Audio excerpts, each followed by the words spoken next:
गौरी पुत्र गणपति भगवान की जय, लक्ष्मी नारायण भगवान की जय। तो श्रोतागण, आज मैं आप सबको पूर्णिमा व्रत की बड़ी ही दुर्लभ कथा सुनाने जा रही हूँ, तो कृपया इसे चिंता मुक्त होकर श्रवण करें। कथा शुरू करने से पहले इस व्रत का महिमा के बारे में जान लेते हैं। पूर्णिमा तिथि का हिंदू धर्म में बड़ा ही विशेष महत्व है। इसे धनदायक और संतानदायक व्रत माना गया है। जो लोग पूरे विधि विधान से पूर्णिमा का व्रत करते हैं और पूर्णिमा के दिन चंद्रमा को अर्घ्य देते हैं, उन पर भगवान विष्णु और माता लक्ष्मी की विशेष कृपा होती है। तो आइए जानते हैं पूर्णिमा व्रत की कथा। तो श्रोतागण, आप सबसे हाथ जोड़ के निवेदन है, इस छोटे से चैनल को आगे ले जाने के लिए आप सभी के सहयोग की ज़रूरत है। तो चैनल को सब्सक्राइब कर लें, लाइक शेयर ज़रूर करें। द्वापर युग में एक समय की बात है। यशोदा जी ने श्री कृष्ण से कहा, हे कृष्ण, तुम सारे संसार के उत्पन्न करता, पोषण करता तथा उनके संहार करता हो। आज कोई ऐसा व्रत मुझसे कहो जिसके करने से मृत्यु लोक में स्त्रियां को विधवा होने का भय न रहे तथा यह व्रत सभी मनुष्यों की मनोकामना पूर्ण करने वाला हो। श्री कृष्ण कहने लगे, हे माता, तुमने अति सुंदर प्रश्न किया है। मैं तुमसे ऐसे ही व्रत का सविस्तार करता हूँ। सौभाग्य की प्राप्ति के लिए स्त्रियों को 32 पूर्णिमाओं का व्रत करना चाहिए। इस व्रत को करने से स्त्रियों को सौभाग्य की संपत्ति मिलती है। यह व्रत अचल सौभाग्य को देने वाला और भगवान शंकर के प्रति मनुष्य मात्र की भक्ति को बढ़ाने वाला है।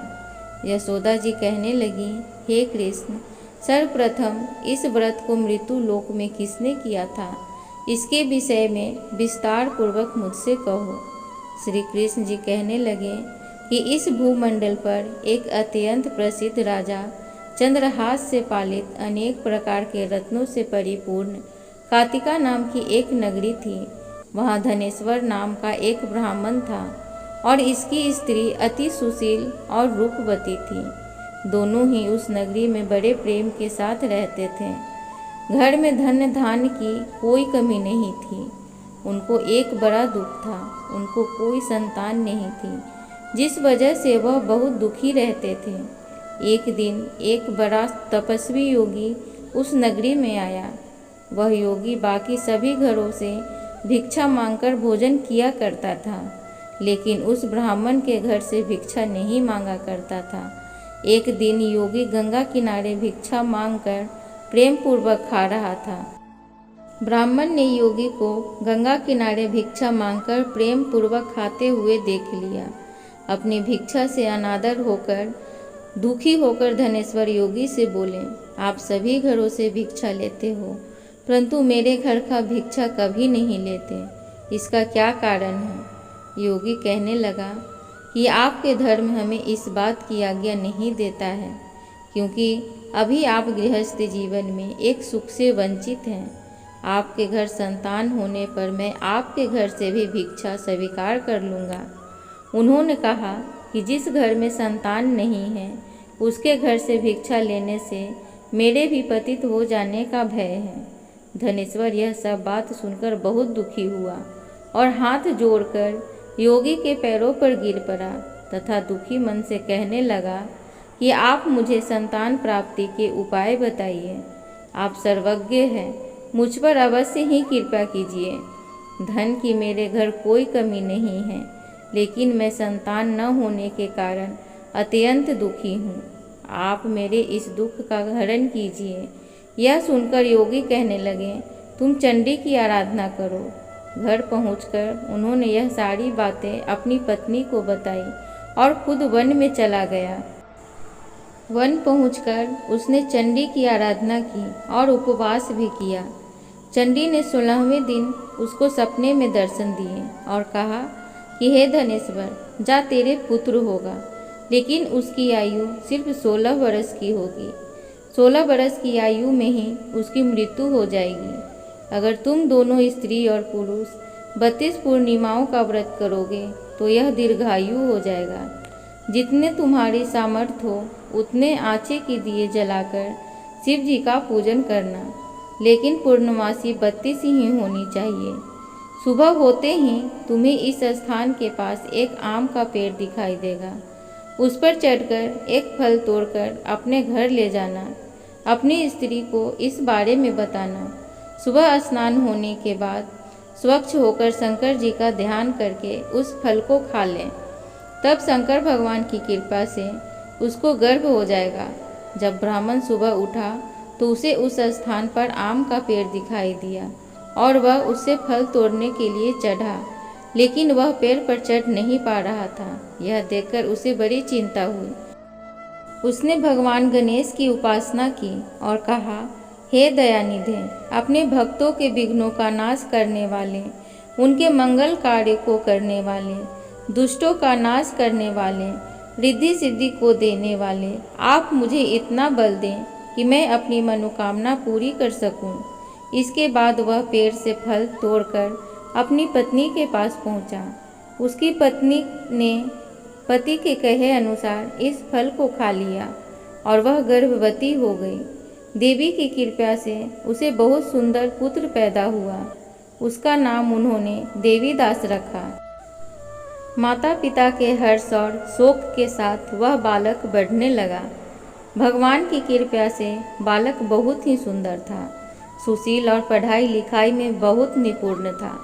दुर्गा जी के कथा अनुसार उसकी माता ने 32 पूर्णमासी का व्रत रखा।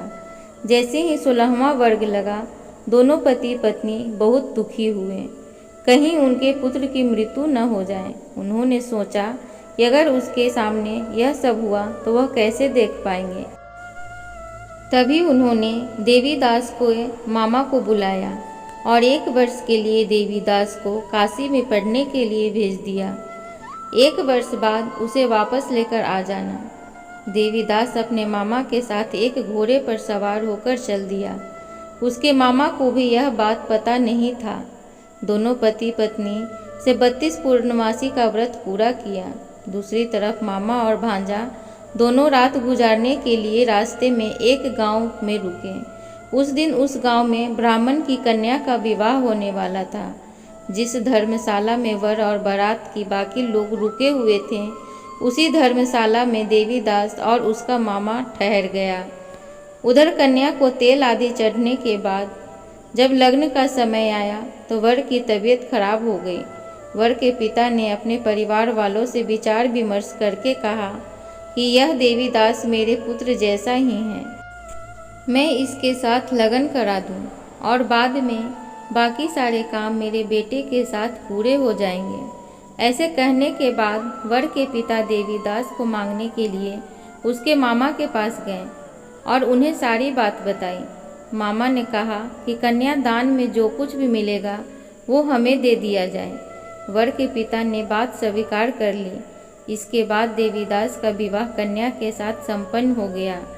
इसके बाद वह अपनी पत्नी के साथ भोजन न कर सका और मन में विचार करने लगा कि न जाने यह किसकी पत्नी होगी। यह सोचकर उसकी आंखों से आंसू आ गए।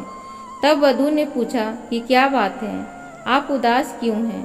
तब उसने सारी बातें पत्नी को बता दी। तब कन्या कहने लगी, यह ब्रह्म विवाद के विपरीत है। आप ही मेरे पति हैं, मैं आपकी पत्नी रहूंगी, किसी अन्य की कभी नहीं। तब देवीदास ने कहा, ऐसा मत करिए, क्योंकि मेरी आयु बहुत कम है, मेरे बाद आपका क्या होगा। लेकिन उसकी पत्नी नहीं मानी और बोली, स्वामी आप भोजन कीजिए। दोनों रात में सोने के लिए चले गए। सुबह देवीदास ने पत्नी को 4 नगों से जड़ी एक अंगूठी दी और एक रुमाल भी दिया और बोला कि हे प्रिय, इसे लो और संकेत समझकर स्थिर चित्त हो जाओ। मेरे मरण और जीवन जानने के लिए एक पुष्प वाटिका बना लो, उसमें सुगंधित वाली एक नव मल्लिका लगा लो। उसको प्रतिदिन जल से सींचा करें और आनंद के साथ खेलो कूदो। जिस समय और जिस दिन मेरा मृत्यु होगा उस दिन यह फूल सूख जाएंगे। जब यह फिर से हरे हो जाएंगे तो जान लेना कि मैं जीवित हूँ। यह समझाकर देवीदास वहाँ से चला गया। इसके बाद जब वर और बाकी बाराती मंडप में आए तो कन्या ने उसे देखकर कहा कि ये मेरा पति नहीं है, मेरे पति वह हैं जिनके साथ मेरा रात में विवाह हुआ था। इसके साथ मेरा विवाह नहीं हुआ है। अगर यह वही हैं तो बताएं कि मैंने इनको क्या दिया था, साथ ही कन्यादान के समय वो आभूषण जो मिले उन्हें दिखाएं। कन्या की सारी बातें सुनकर वह कहने लगा कि मैं यह सब नहीं जानता। इसके बाद सारी बारात भी अपमानित होकर लौट गई। भगवान श्री कृष्ण बोले, हे माता, इस प्रकार देवीदास काशी चला गया। कुछ समय जब बीत गया तो एक सर्प उसको डसने के लिए वहां आया, लेकिन वह उसको काट नहीं पाया क्योंकि उसकी माता ने पहले ही 32 पूर्णिमा का व्रत कर लिए थे। जिसके बाद खुद काल वहां पहुंचा। भगवान की कृपा से तभी वहां माता पार्वती और भगवान गणेश आ गए। देवीदास को मूर्छित दशा में देखकर माता पार्वती ने भगवान शिव से प्रार्थना की कि महाराज, इस बालक की माता ने पहले ही 32 पूर्णिमा के व्रत कर लिए हैं, आप इसको प्राण दें। भगवान शिव ने माता पार्वती के कहने पर उसे प्राण दान दे दिया। उधर उसकी पत्नी उसके काल की प्रतीक्षा कर रही थी। उसकी पत्नी ने जाकर देखा कि पुष्प और पत्र दोनों ही नहीं हैं, तो उसको बहुत ही आश्चर्य हुआ। और जब उसने देखा कि पुष्प वाटिका फिर से हरी हो गई तो वह समझ गई कि उसका पति जिंदा हो गया। इसके बाद वह बहुत ही प्रसन्न होकर अपने पिता से कहने लगी कि मेरे पति जीवित हैं, उनको ढूंढिए। जब 16वां वर्ष व्यतीत हो गया तो देवीदास भी अपने मामा के साथ काशी चल दिए। इधर उसकी पत्नी के परिवार वाले उन्हें ढूंढने के लिए जा ही रहे थे कि उन्होंने देखा कि देवीदास और उसका मामा उधर ही आ रहे हैं। उसको देखकर उनके ससुर बहुत ही प्रसन्न हुए। वहाँ सारा मोहल्ला इकट्ठा हो गया और कन्या ने भी उसे पहचान लिया। देवीदास ने इसके बाद अपनी पत्नी और मामा को लेकर वहाँ से चल दिया। उसके ससुर ने भी उसे बहुत धन दहेज दिया। जब वह अपने घर की तरफ चल रहा था तो उसके माता पिता को लोगों ने यह खबर दी कि तुम्हारा पुत्र देवीदास अपनी पत्नी और मामा के साथ आ रहा है। ऐसा समाचार सुनकर पहले तो उन्हें विश्वास नहीं हुआ, लेकिन जब देवीदास आया और उसने अपने माता पिता के पैर छुए तो देवीदास के माता पिता ने उसका माथा चूमा और दोनों को अपने सीने से लगा लिया। दोनों के आने की खुशी में धनेश्वर ने बहुत ही दान दक्षिणा ब्राह्मणों को दी। श्री कृष्ण जी कहने लगे कि इस तरह धनेश्वर को 32 पूर्णिमाओं को व्रत के प्रभाव से संतान की प्राप्ति हुई थी। जो स्त्रियां इस व्रत को करती हैं वह जन्म जन्मांतरों तक विधवा होने का दुख नहीं भोगती और सदैव सौभाग्यवती रहती हैं। यह मेरा वचन है। यह व्रत संतान देने वाला और सभी मनोकामनाओं को पूरा करने वाला है।